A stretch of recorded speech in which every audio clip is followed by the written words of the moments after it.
एक और अनुग्रहित दिन दान देने वाले प्रभु को सारी महिमा देते हुए मुझे सुनने वाले सभी प्रिय लोगों को प्रभु यीशु मसीह के अतुल्य नाम से विशेष वंदन में बांटता हूँ।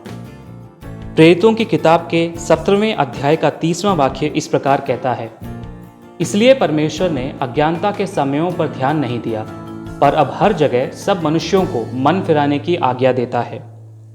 इस अनुग्रहित वचन के अनुसार अज्ञानता का समय, इस विषय को आधार बनाकर एक साथ ध्यान लगाने के लिए प्रभु परमेश्वर हमारी मदद करने पाए।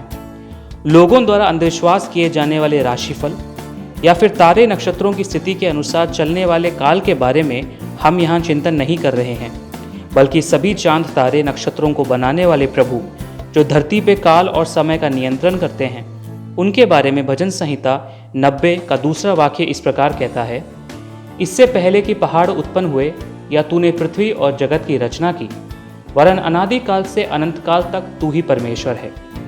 इस परमेश्वर के साथ वाला बंधन है जो हमारी आत्मिकता की नींव को स्थापित करता है और उसके आधार पर ही हमारे जीवन में घटित होता है और नियंत्रित होता है। हमने जो वाक्य अभी पढ़ा है उसमें हमारे जीवन के अज्ञानता के समय को दर्शाया गया है, अर्थात ऐसा समय जिसमें हम अज्ञान थे और समझ नहीं रखते थे।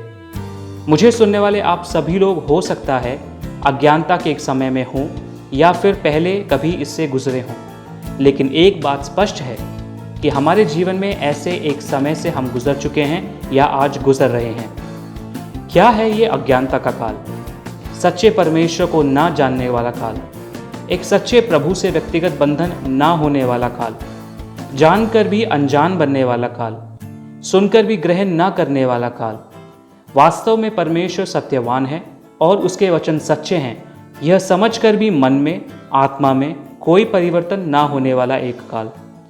दिखने वाली हर चीज को आराधना करने का काल, प्रभु को परमेश्वर ना मानकर मनुष्य के द्वारा सोने और चांदी से बनाई गई वस्तुओं को प्रभु मानकर अंधविश्वास करके चलने वाला एक काल। हृदय कठोर और मन अटल बनाकर क्रूरता करके गलतियों का एहसास भी ना होने वाला एक काल।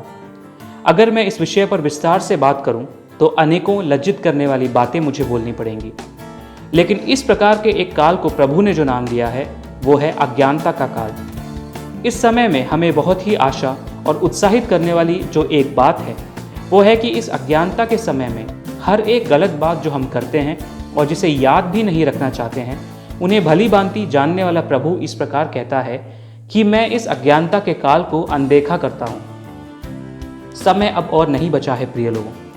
इतिहास को ईसवी पूर्व और ईसवी पश्चात में बांटकर मनुष्य के पापों को क्रूस पर सहकर पाप और श्राप से मुक्ति दिलाने वाले साक्षात उद्धारकर्ता यीशु मसीह जल्द ही आने वाले हैं।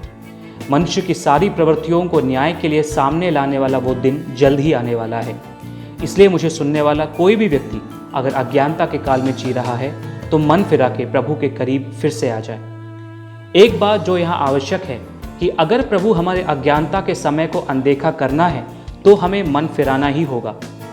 हमने जो मुख्य वाक्य पढ़ा है वो हमें एक और बड़ी बात समझाता है कि परमेश्वर ये संदेश संसार को देते हैं, यानी कि अज्ञानता के काल को छोड़कर मन फिराना है। यह संदेश सारे संसार में परमेश्वर अपने वचन के द्वारा बांटते हैं। 1400 ईस्वी पश्चात के काल में प्रभु का वचन बड़ा दुर्लभ था। लोग प्रभु की इच्छा क्या है यह न समझ पाने के एक समय में महान जोहान गुटेनबर्ग ने छपाई करने वाले यंत्र का आविष्कार किया।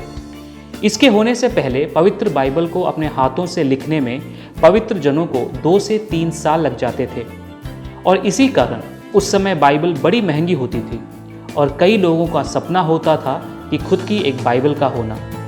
छपाई का यंत्र आने के बाद 2-3 साल तक एक पुस्तक का इंतजार करने के स्थान पर 1500 ईस्वी में लाखों की तादाद में पुस्तकें छपने लगी। यह एक बहुत बड़ा आत्मिक उत्थान का कारण उनके लिए बना।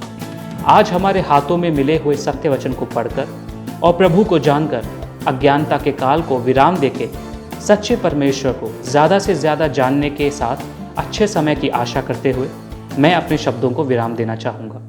परमेश्वर हम सबको बहुतायत से आशीषित करें।